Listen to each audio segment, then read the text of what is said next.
हरे भरे खेतों और कच्ची पगडंडियों के बीच एक छोटा सा गांव बसता था। उसी गांव के एक कोने में मिट्टी की झोपड़ी में दादी और उनका पोता मोहन रहते थे। सादा जीवन, पर दिलों में भरपूर अपनापन।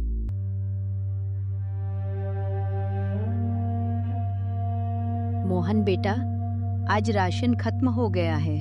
जाओ बेटा, राशन की दुकान से थोड़ा सा राशन ले आओ।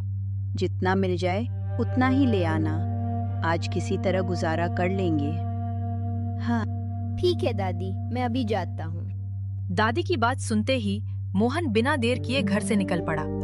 छोटे छोटे कदम, खाली जेब, वह सीधे गांव की राशन की दुकान की ओर दौड़ गया। कुछ ही देर में वह हाफता हुआ दुकान के सामने जा पहुंचा। मुट्ठी में गिने चुने सिक्के हैं। वह उन्हें देखता है, फिर दुकानदार की ओर देखता है। मोहन संकोच और मासूमियत से, काका, इतने ही पैसे हैं मेरे पास, बस आज के लिए थोड़ा सा राशन दे दीजिए। दुकानदार पैसे देखता है, थोड़ा सोचता है। इन पैसों में तो बस एक दिन का ही राशन आएगा बेटा। हाँ काका, आज के लिए बस उतना ही दे दीजिए। दादी घर पर इंतजार कर रही हैं। दुकानदार ने मोहन की ओर देखा, फिर थोड़ा सा आटा और थोड़ी सी दाल तोलकर एक छोटे से पोटले में बांध दी। पोटली को सीने से लगाकर मोहन चुपचाप घर की ओर चल पड़ा। उसके कदम तेज थे पर मन भारी, क्योंकि उसे पता था ये राशन बस आज का ही सहारा है। मोहन जैसे ही घर पहुंचा, दादी दरवाजे पर ही खड़ी थी। उसके हाथ की छोटी सी पोटली देखते ही दादी सब समझ गईं। आज फिर बस एक दिन का ही इंतजाम हुआ है। चल, कोई बात नहीं बेटा, ऊपर वाला आज का पेट भर रहा है, कल का रास्ता भी वही दिखाएगा। दादी ने पोटली खोलकर आटा और दाल संभाल कर रख दिए, फिर चूल्हे के पास बैठ गई, मानो उसी मिट्टी के चूल्हे में आज की सारी उम्मीदें सुलगने लगी हों। बारिश थमने का नाम नहीं ले रही थी। कीचड़ भरी पगडंडियों पर चलते चलते शहर से आए 2-3 मुसाफिर रास्ता भटक चुके थे। चारों ओर सन्नाटा था, ना कोई दुकान, ना कोई आसरा।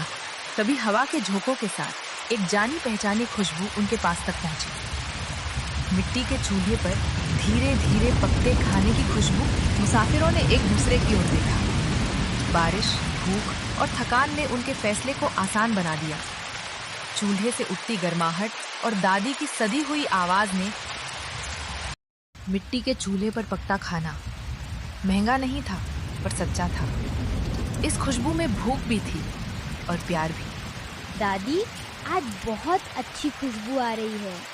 आज मैंने तेरी ही पसंद की दाल पकाई है मोहन। पेट भर जाए वही तो सबसे बड़ी खुशबू होती है। झोपड़ी के भीतर हल्की सी रोशनी थी।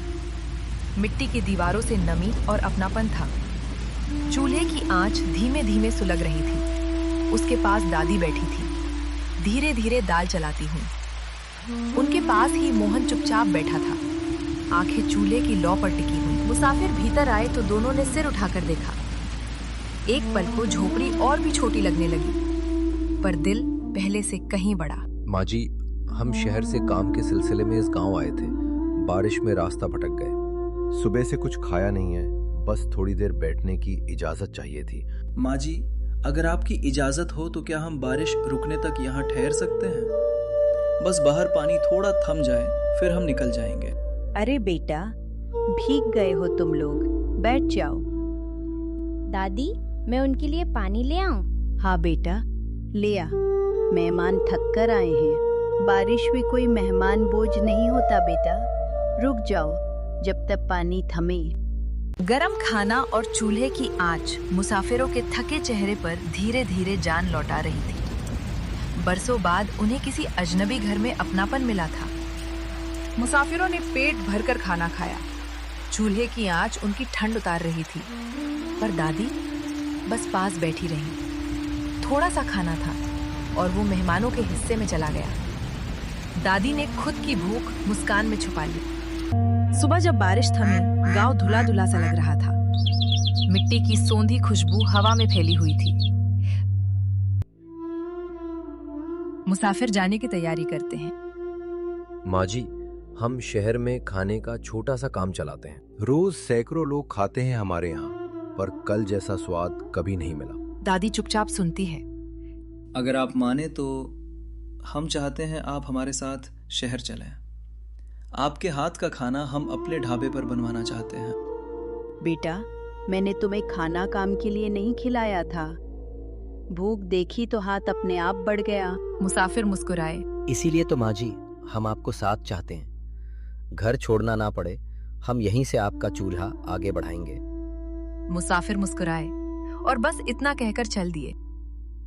दादी दरवाजे पर खड़ी उन्हें जाते हुए देखती रहीं। समझ नहीं पाए कि ये मुलाकात उनकी जिंदगी में कितना बड़ा मोड़ लाने वाली है। कुछ दिन बाद गांव के उसी कोने में दादी के चूल्हे से उठती खुशबू अब दूर तक जाने लगी। न दादी अमीर बनी, न उनका घर बदला, पर अब उन्हें रोज 2 वक्त का खाना सोचना नहीं पड़ता था और अब उनके चूल्हे की आग कभी बुझती नहीं थी। जो दिल से खिलाता है उसका चूल्हा कभी ठंडा नहीं पड़ता। तो बच्चों, ये कहानी हमें ये नहीं सिखाती कि अमीर कैसे बना जाए, बल्कि ये दिखाती है कि जब दिल बड़ा होता है तो जिंदगी खुद रास्ता ढूंढ लेती है।